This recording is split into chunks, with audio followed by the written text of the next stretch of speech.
this is Charlie426, and today we have the review of the Master Grade Hi-Zack from Zeta Gundam. Now, this is one of those kits that have an interesting story. Now, back then, those who remember might know that my first official high-grade Universal Century kit was actually the HG Hi-Zack. But as a kid, back then I was still getting used to other type of mobile suits other than Gundam types. So this was a very different thing for me to build. And after I finished building the kit, I really hated it as a kid because it was a very funky design. And one thing I really did not like is like these rubber cables and the machine gun. Because mostly I hated the machine gun stock because back then I wasn't, I really didn't know what the stocks were for, but now I know. But anyway, it's still I didn't really have much good memory regarding the HG version, but now I'm here to tackle it again with its Master Grade version. And here it is. And I actually really enjoy building the kit, except for a few things which some people might be able to guess. So anyway, let's get on to the review. Now, first of all, my room is kind of dark, so I tried to lighten up all the stuff I could. And then the color, the light green sections you see it's not really like that. It's supposed to be a little bit darker, so just letting you guys know. Okay, so first of all, what you get is, of course, the Master Grade Hi-Zack itself. You get a small pilot figurine. This is not like Jared Mesa, or it's not a special pilot. It's just a generic pilot. It's just a normal pilot. You get some leftover polycaps, only a few. And then you get a sticker sheet, but you only get two, which goes onto the feet, which I will show you what part it is. After that, now you get a sticker decal sheet, which has like the mono eye, like you have the star for Jared's and other pilots, the mono eye. And here's the thing. Now, I used one of the Titan symbols on here. Actually, I used two, one big one and one small one. And you can see there's the EFF version here as well. And as far as I know, we did not. I can't remember, but I could be wrong. But we've never actually seen a green Hi-Zack with these symbols. It was always the EFF or Earth Federation Force version was always the purple one. So my guess is that they were trying to make a purple one of this, but they never did because I don't know. Maybe it wasn't too popular enough. So that's my guess. And once again, you get some dry transfer decals. As you can see, I use the 426 that you can see in the front skirt. These are the big ones. I only use the small ones, and you have two more white Titan symbols, just letting you guys know. So that's that. Beyond that, you get two beam saber effects, but you only get one beam saber hilt, so you will be only using one. So here it is. I'm gonna show you where the beam saber can be placed, but I just want to show you guys how it looks like. It's a very, plain yet long beam saber hilt. Actually, you get a shield. Very nice, and you get you get a beam rifle, which is my favorite beam rifle design of all times, besides the Jagan ones. You have this detachable ammo clip on the front, but you also get two more and can be stored in the shield like this. I'm not gonna take them out because it's kind of tricky to do that. And then you get a machine gun. Now, even up to this point, I'm kind of confused because in the anime it wasn't really stated or really mentioned that in some games this is kind of used as a beam machine gun, but in other games it's just a normal machine gun. So I'm just gonna call this a machine gun as well.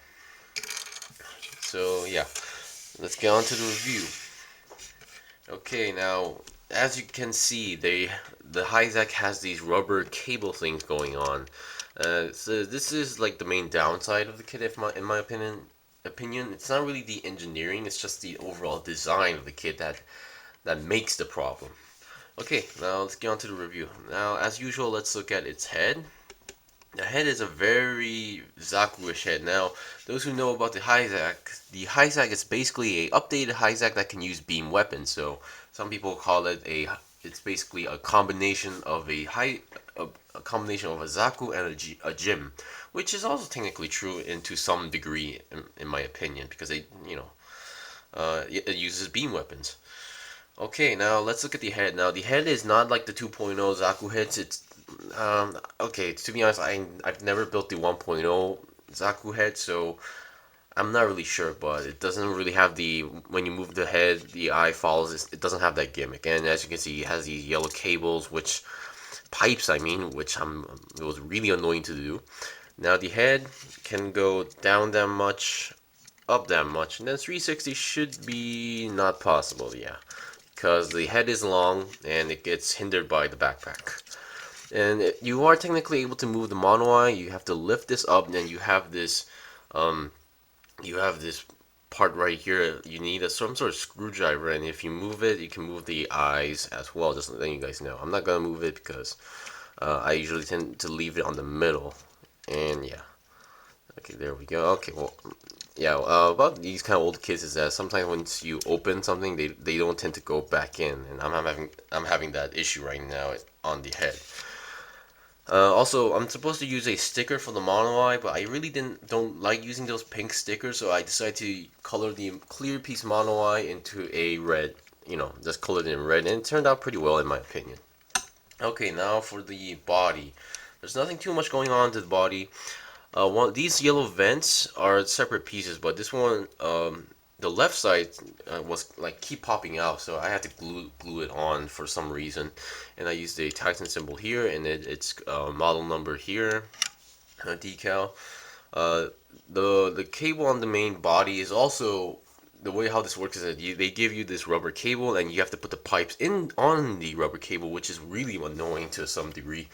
And yeah, I'm not a really big fan of these cables. You can actually open the cockpit, but it goes from down to up, so it's not really a unusual one. And you can see, well, you can't see the pilot. Even I can't see the pilot in my own eyes, but there is a pilot inside there. Okay, that's that. Now let's look at the arms. Now the arms, like a Zaku type, they have different shoulders. So I think I'll look at this one first. Now, actually this one. Now because of these rubber cables, it does hinder some movement and articulation. For example, so you're pretty much you're almost kind of stuck in this position, but you can technically twist it 90 degrees and become your typical preferable way of your arm position. However, as you can see, you're kind of forcing the rubber.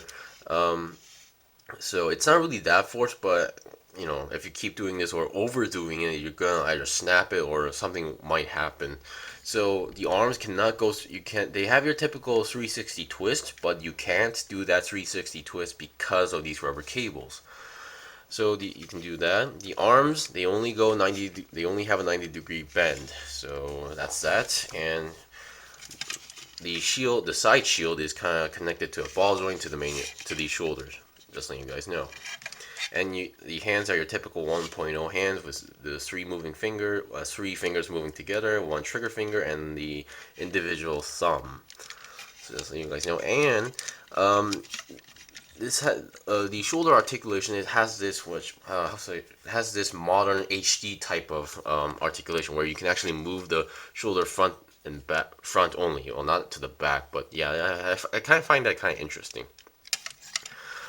So because of all this like hindrance and stuff, the arm, well, if you move your way around, you can almost go 90 degrees, just letting you guys know.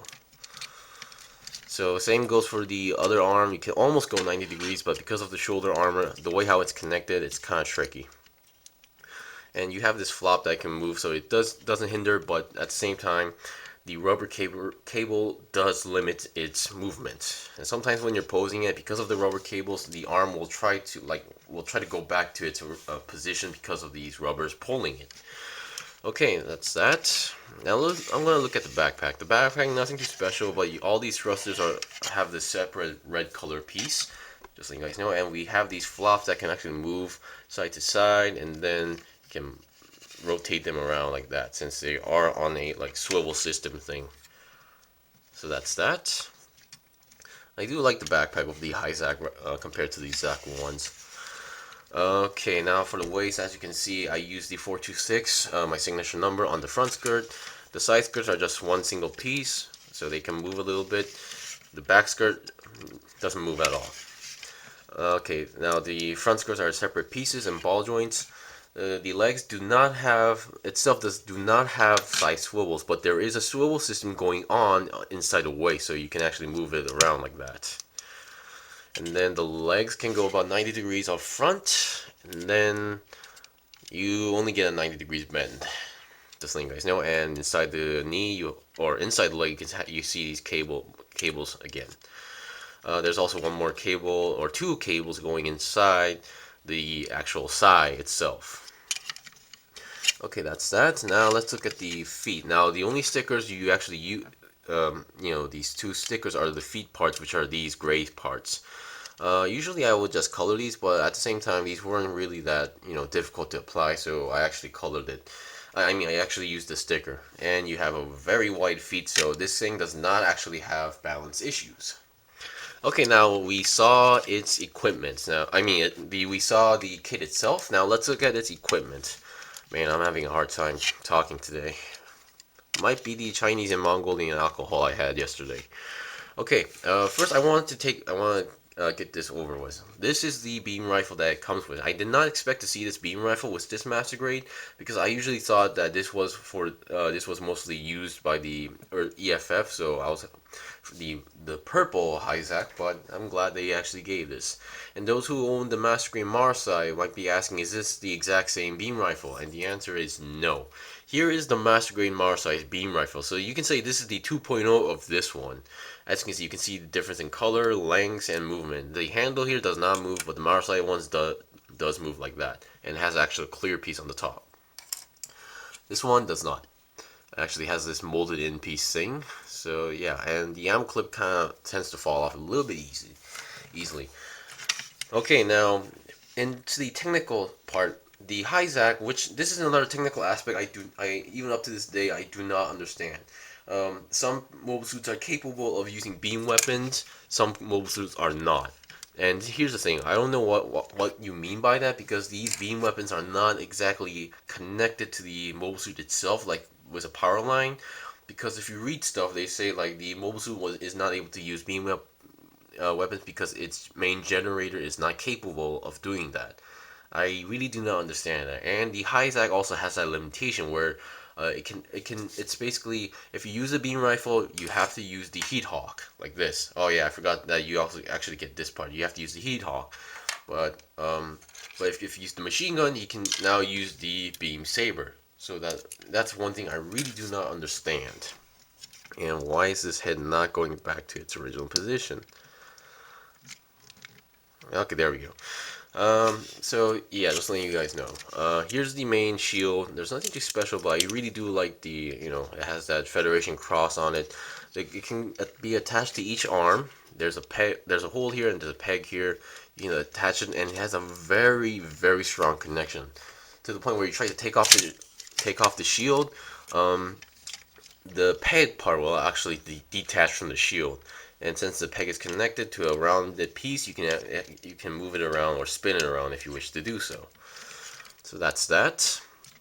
The beam rifle, here it is. The 1.0 hands, they do hold their weapons pretty well. I'm just actually gonna do this and then this because it's kind of difficult to pose. For this one, it does hold it pretty well than I expected, but once again, not having any holes or peg hole system on the hand and weapon. It's kind of wobbly, and yeah, come on, it's kind of awkward in my opinion for this one. As much I really love this beam rifle, seeing the Hi-Zack, the green Hi-Zack, to use this beam rifle, it kind of feels awkward in my opinion. This is just me, so. That's that. And I've tried to actually, oh wait, this is the Marsai version. Sorry about that. Here is its own version of it. And yeah, once again, it's kind of wobbly a little bit. And despite this handle, I've tried to make it hold it with both hands. It's not that easy, and I don't think it's really that possible. Even if you do succeed, it looks really awkward. Okay, that's that. And here is its machine gun. The red piece is a separate piece, and you're supposed to put a clear piece inside there. I actually colored the inside of that in green, so I don't know. I just felt like doing that. Once again, it's more of a Zaku type machine gun. This one it looks more natural, and it does look better for the Hi-Zack as well. Once again, yeah, my bad. The hands are connected to a ball joint. It's kind of tricky, but once you get it in, it's okay. It's just nothing too spectacular. Okay, now for its beam saber. There's no holes or peg, but thanks to the 1.0 hands, it can technically hold it properly, but once again, it's kind of wobbly. As you can see, it might actually go through the hand, just letting you guys know. And if you don't like the beam saber, you can always detach it, and then onto the back skirt, there's this clip here. You can just clip it in and store the beam saber like that. That's how it works. But for now, we also have to show a different gimmick, which I will show now. As you can see, this is the missile pod that it comes with it. Some Hi-Zacks actually in the anime uses it, some don't. You can actually store in the heat hawk inside, well, onto the clip that's on the missile pod like that. Come on. There we go. You can hold it like that. But the way how I don't know, it doesn't really hold the heat hawk very well for the kit aspect. I don't know, maybe it's the design that's awkward, but yeah, it holds it, but I don't know, maybe it's the length of the handle, but it looks really awkward in my opinion. So yeah, I'm not a big fan of this weapon. And finally, the way how you connect this missile pod, and each missile pod is connected to a ball joint to this middle section, and believe it or not, you have to put in a single missile ammo inside each hole, and I wish I could take it off, but take it out and show you guys, but you can't. So just letting you guys know, you have a piece for each individual missile. And the way how you're going to connect this is that you have to position the arms to go to the side a little bit. Like that, you have to side it. And then, if you remember the way how I clipped the beam saber, it's the same way. You have this middle section, round section here. You just need to clip it in like the beam saber. And there you go. You have the missile launchers. Personally, I thought this would look really ridiculous, but it actually looks better than I thought. Anyway, that was the review of the Master Grade Hi-Zack. Once again, this is a fairly cheap Master Grade, which is the same price of the Master Grade gun cannon. It's a kind of an old kit, so there are some limitations, some flaws, and it does show its age as well. For now, I would not recommend this for a first-time Master Grade or a beginner because of the cables, and there are some other aspects that could be tricky for beginners as well. But I would recommend this for mostly Titans fans or any Zaku fans out there, because overall it's a very different type of Zaku design, and yeah, it's worth getting in my opinion, but not for beginners, and it's cheap, so there's no much loss. But also, this kit it's not really that too spectacular. It's just not nothing too special. But at the same time, it's not a bad kit at the same time. Anyway, thank you for watching the review. This was the review of the Master Grade Hi-Zack. If you have any questions or requests, leave a comment below. If I also got anything wrong, leave a comment below as well. I still have more kits to buy and build, so please stay tuned. Also, if you found my reviews interesting or informative, please like my videos and also subscribe to my channel. Until then, see you guys next time!